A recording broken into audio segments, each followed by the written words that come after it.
Se você puder agora fechar os seus olhos, vamos orar para que Deus possa ungir essa palavra, porque se é só palavra falada, ela é mera informação. Mas se Deus toca essas palavras, ela vai ter poder para transformar as nossas vidas, amém?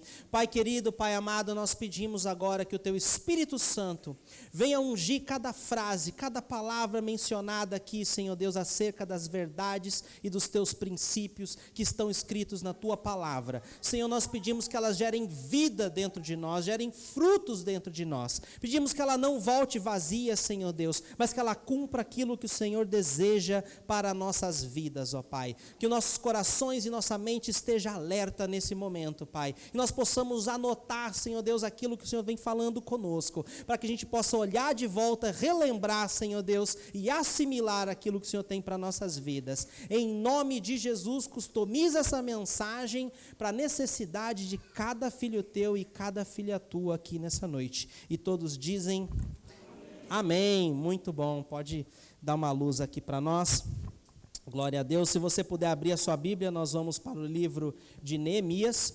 E nós estamos na nossa série sobre visão e paixão. Se você perdeu alguma parte da nossa série, você pode visitar o nosso canal no YouTube e assistir, mas eu queria dar uma recapitulada com vocês. O que significa visão? Visão é algo que nasce da tensão entre a realidade presente e um possível futuro.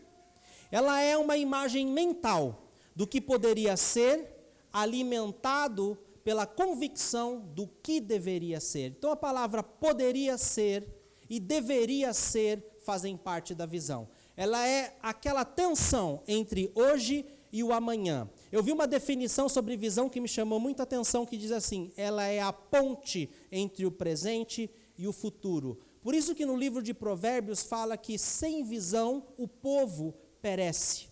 Sem visão o povo perece, porque era como se você não tivesse ponte para atravessar os abismos que te separam do seu sucesso, que te separam da onde Deus quer que você esteja. Então a visão é uma ponte. Sem visão você não vai avante e não vive o seu potencial. Por isso que nós cristãos temos que ser cheios de visão do céu para nossas vidas, amém? Cheio de convicção do que deveria ser nossas vidas, do que deveria ser nossa família, do que deveria ser os nossos filhos quando eles se tornarem adultos, o que deveria ser a nossa nação. Nós não estamos contentes com ela hoje, nós devemos projetar a visão de Deus e saiba que a visão que Deus te dá hoje, mesmo que seja focado numa mãe que foca nos seus filhos, ela sempre está conectada à visão master de Deus que engloba todo esse mundo.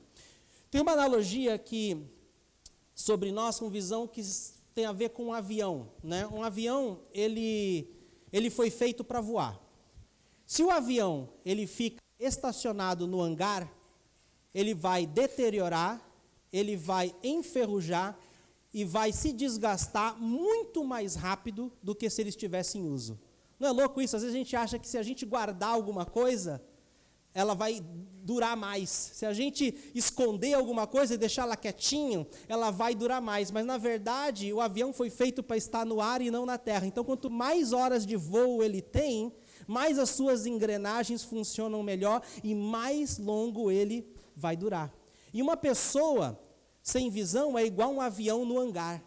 Você foi feito para sonhar os sonhos de Deus. Você foi feito para viver a visão de Deus para a sua vida. Se você não estiver vivendo a visão de Deus e o sonho de Deus para a sua vida, é como se você estivesse parado, longe do seu potencial, enferrujando por dentro. Que isso não aconteça conosco, amém? Nós aqui da C3 de jeito nenhum. Queria mostrar um vídeo para vocês que reflete um pouquinho. Esvaziar a geladeira os vagabundos, sabe?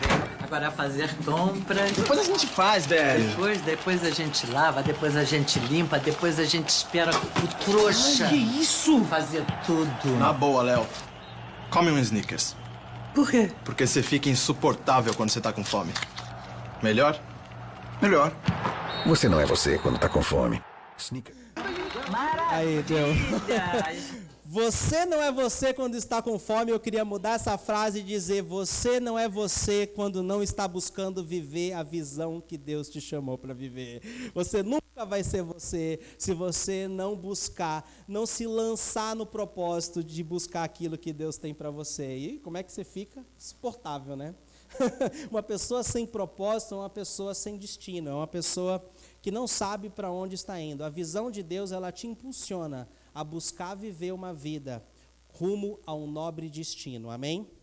E hoje, o que eu gostaria de compartilhar com vocês é que a visão que Deus tem para nossas vidas, ela precisa superar desafios. A visão de Deus para a sua vida, ela não pode morrer por conta dos desafios.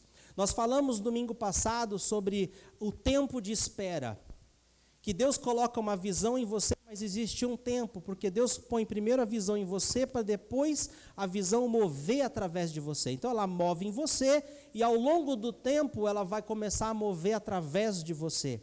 Então existe um tempo de preparo, um tempo de espera, um tempo de você ver as coisas, você amadurece junto com a sua visão. E se você passa pelo tempo de espera, porque muita gente deixa a visão morrer no tempo de espera, que ela não vê nada acontecer, mas nós aprendemos domingo passado que Neemias orou no tempo de espera, ele se preparou no tempo de espera, ele planejou no tempo de espera, e quando a oportunidade dele chegou, ele estava pronto. Isso é fé, é mover naquilo que ainda não vê, com plena convicção daquilo que Deus te falou. Então, se a tua visão supera o tempo de espera, ela corre o risco de morrer no tempo de adversidades. E isso é muito sério. Porque eu já vi muitas pessoas abandonarem a visão, o chamado que Deus deu para a vida delas por conta das adversidades. E é sobre isso que nós vamos falar nessa noite. E eu fico imaginando aqui. Imagine Jesus, antes de ele subir aos céus, o que ele falou para os discípulos? Diz assim: sejam minhas testemunhas em Jerusalém, em toda a Judéia e Samaria, até os confins da terra. Agora imagina, os discípulos ouviram isso de Jesus, Jesus subiu ao céu, eles viram Jesus subindo, e agora imagina eles começando a ser testemunhas de Jesus em Jerusalém. Jerusalém era o primeiro passo. Depois ainda tinha Samaria, depois tinha Judéia e ainda tinha os confins da terra. Agora imagina se Pedro chegasse logo ali em Jerusalém, os discípulos: nossa, mas está muito difícil ser testemunha de Jesus, nós já fomos lançados na prisão uma vez, já fomos chicoteados outra vez, olha, meu barco de pesca ainda está me esperando, meus negócios ainda estão lá me esperando, eu acho que eu vou voltar para a minha cidade, eu vou voltar para Galiléia, vou voltar a pescar. Aí Pedro vai, aí junto com ele vai Tiago, junto com ele vai João, que eram pescadores, aí Mateus vira: sabe de uma coisa, eu vou ver se meu trabalho, meu posto de coletor de impostos ainda está de pé, eu vou voltar para fazer também o que eu fazia, e aí nenhum de nós estaríamos aqui hoje. Mas que bom que esses homens superaram as adversidades, superaram as oposições e perseveraram na visão que Deus deu para eles. Assim tem que ser a gente, porque o preço de não viver o que Deus chama para viver é muito alto. O custo é muito alto. Tem uma frase que diz que a dor faz parte da vida, certo? Quem aqui nunca experimentou dor é porque não viveu suficiente, né? Até crianças até 3, 4 anos já sabem o que é dor. Então a dor faz parte da vida, e você tem o direito de escolher que tipo de dor você quer passar. A dor do caminho para o sucesso ou a dor do remorso de não ter nada para colher e celebrar no futuro. Você escolhe. Eu prefiro muito mais a dor do caminho para o sucesso. Mais que eu enfrente as diversidades, enfrente as oposições, mas eu estou rumo a algum lugar que vai gerar frutos e vai me dar tamanha gratificação lá na frente. O problema é que muita gente confunde sucesso com recompensas do sucesso. Esse é um primeiro ponto importante que você precisa saber para não deixar a sua visão morrer nos momentos de adversidade. Porque Você vai se sentir frustrado quando você vê que aquela empresa que você sonhou está demorando para acontecer, ou talvez você vai ter que postergar algumas coisas. Se o teu filho que você pensou que ia estar servindo Jesus até a idade tal ainda não está, se o seu marido ou a sua esposa ainda não se converteu, e você começa a se frustrar porque você ainda não está vivendo as recompensas do sucesso. O que é a recompensa do sucesso? É quando seu marido já se converteu, já está firme na igreja, servindo toda a família, ele é o líder espiritual da casa. Quando seu filho está lá, né, vindo nos estudos bíblicos, participando dos jovens e tal, animado, empolgado. Esses são os benefícios, esses são as recompensas, quando a sua empresa está gerando emprego, está dando dinheiro, está dando lucro, você está sustentando sua família, projetando para o futuro. Então, mas você tem que entender que sucesso e recompensa do sucesso são duas coisas diferentes. O sucesso é você ser fiel ao processo. Seja fiel ao processo. É aí que está o primeiro passo de ser bem-sucedido. Seja fiel nos passos que você tem que dar. Amém? Amém. Então vamos lá. Neemias, ele tinha recebido a visão de Deus de voltar para Jerusalém e restaurar os muros de Jerusalém. Jerusalém tinha sido destruída, seus muros foram queimados, suas portas queimadas por um rei chamado Nabucodonosor, que era o imperador da Babilônia, que tinha conquistado o mundo todo na sua época. Ele levou todos os nobres de Jerusalém junto para a Babilônia para serem seus escravos. Nessa leva foi pessoas famosas que nós vemos na Bíblia, Daniel, Mesaque, Abednego, enfim, entre outros nobres.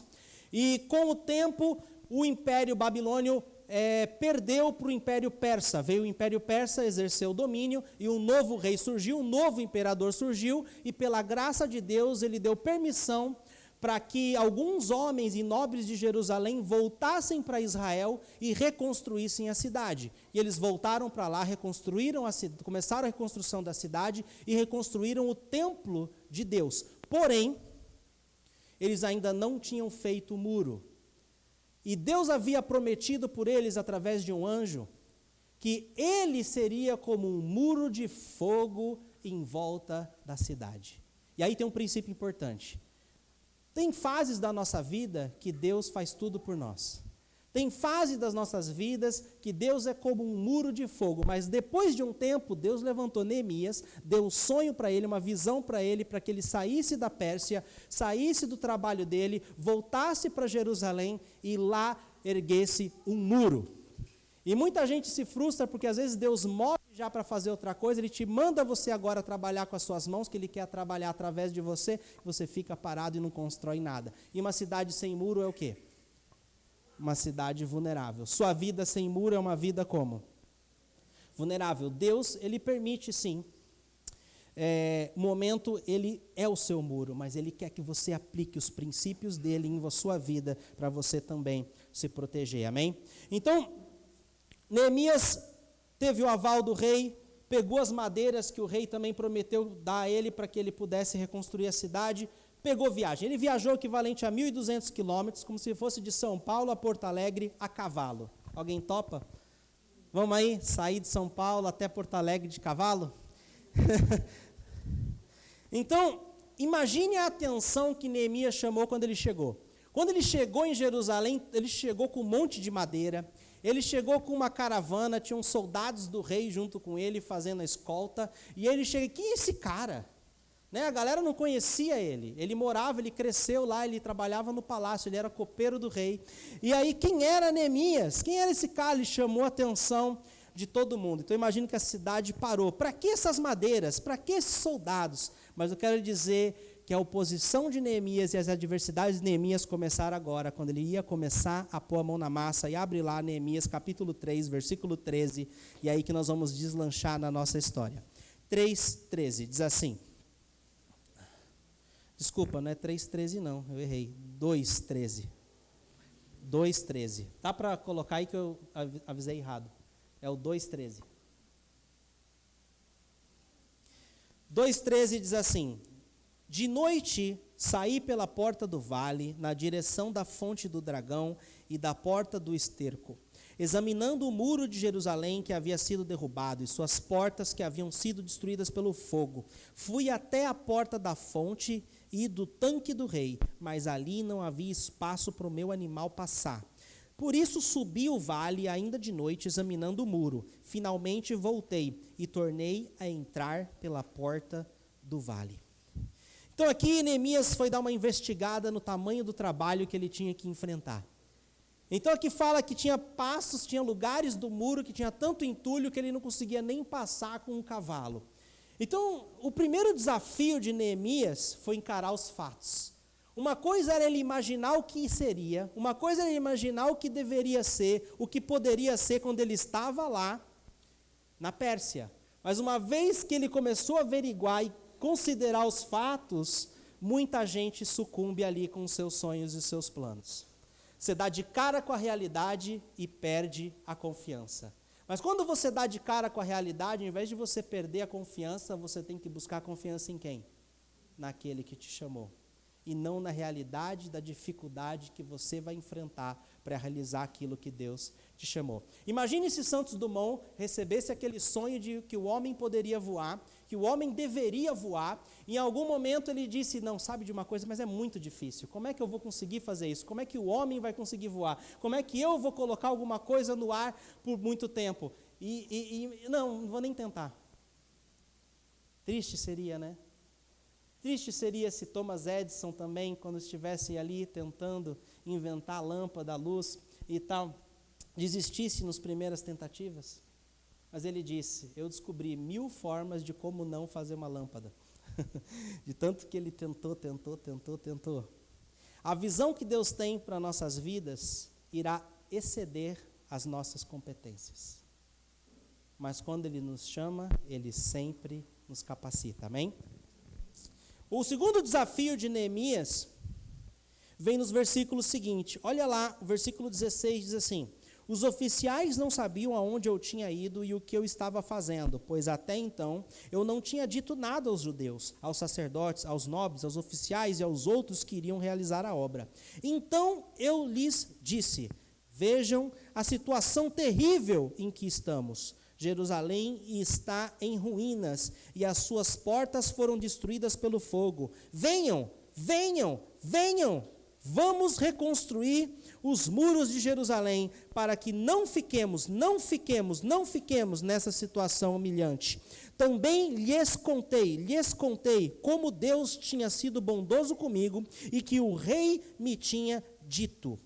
Eles responderam, sim, vamos começar a reconstrução. E se encheram de coragem para realizar esse projeto, né? Encheram de coragem para a realização desse bom projeto.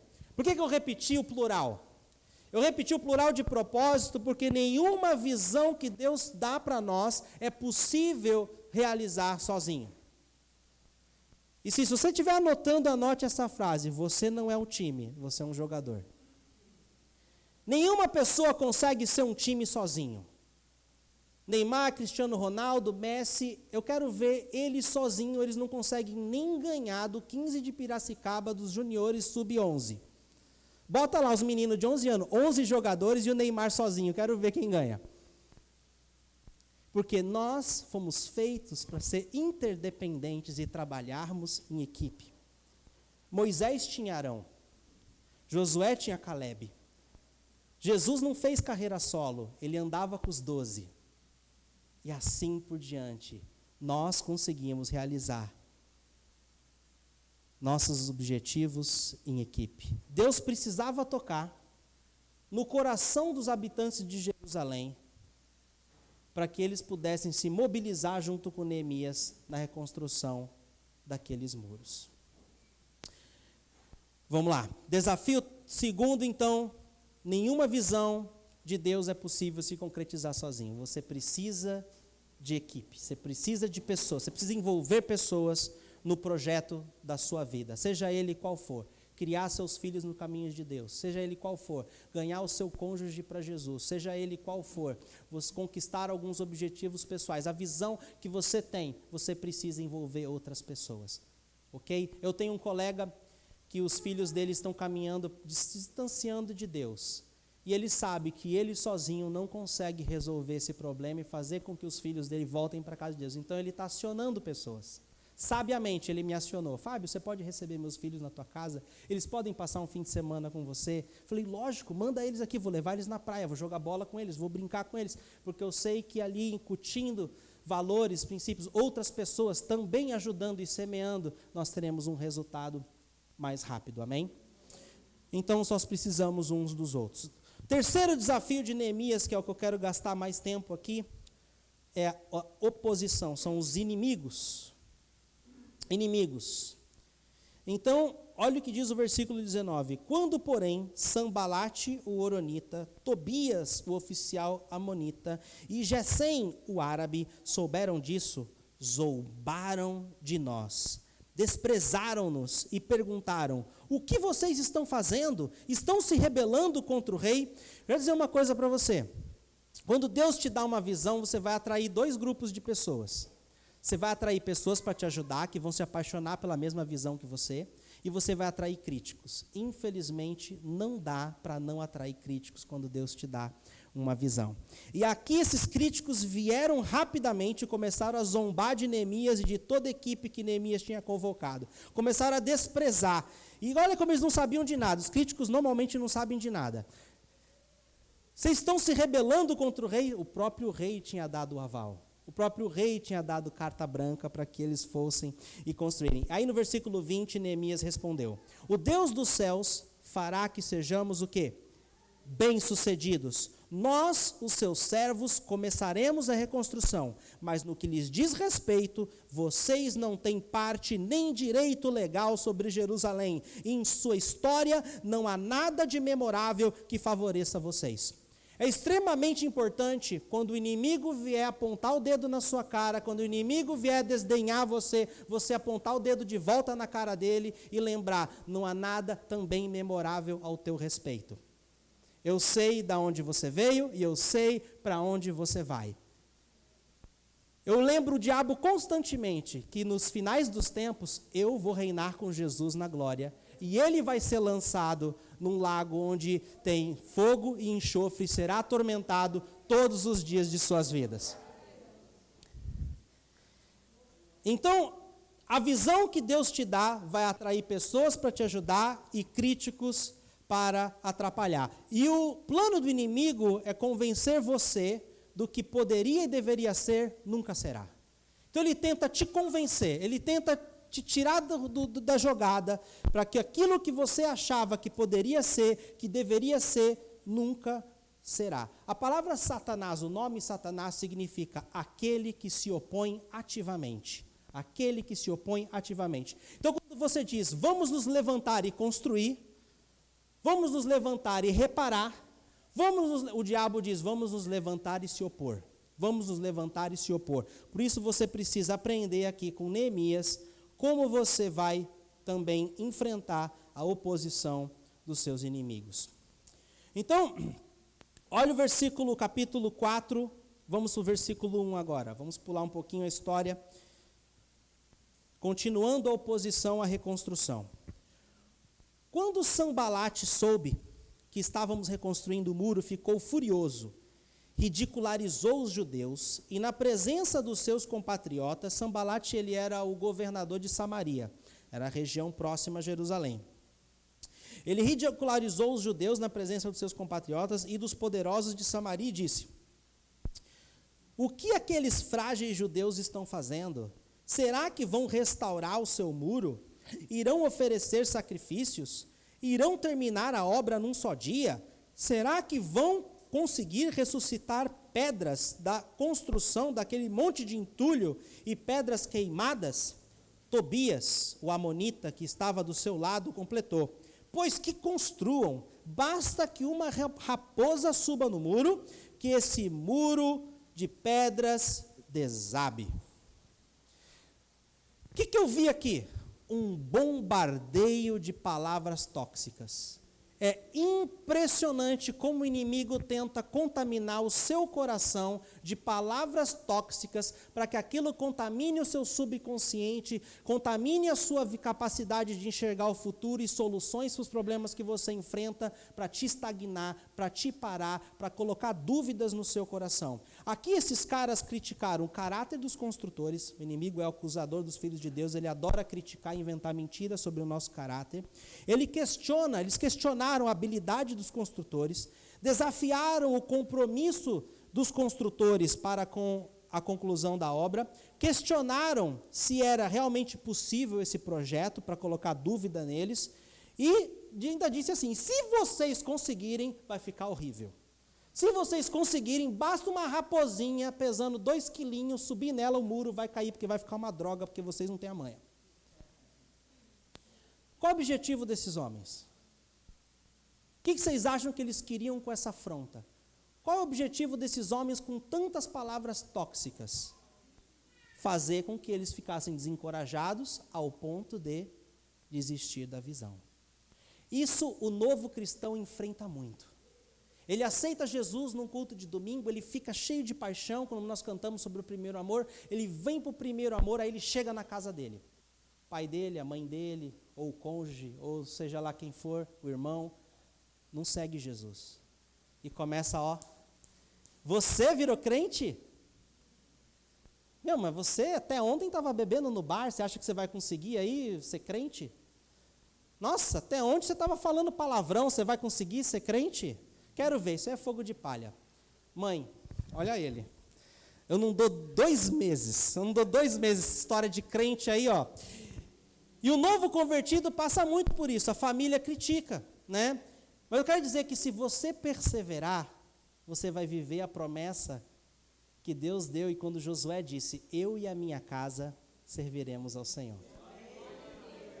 Meu pai está aqui hoje, né, seu Osvaldo, na primeira fileira, e minha mãe foi a primeira a se converter da família, meu pai não gostou nem um pouco, meu pai chegou até a rasgar a Bíblia da minha mãe, dizendo que você não vai para seguir esse Jesus de jeito nenhum, criticando e não sei o que lá. Minha mãe bebia, minha mãe fumava, minha mãe gostava de um monte de coisa, né? E não vai rolar e não sei o que lá, mas minha mãe perseverou, minha mãe insistiu. Hoje é meu pai aqui sentado na primeira fileira da igreja, amém?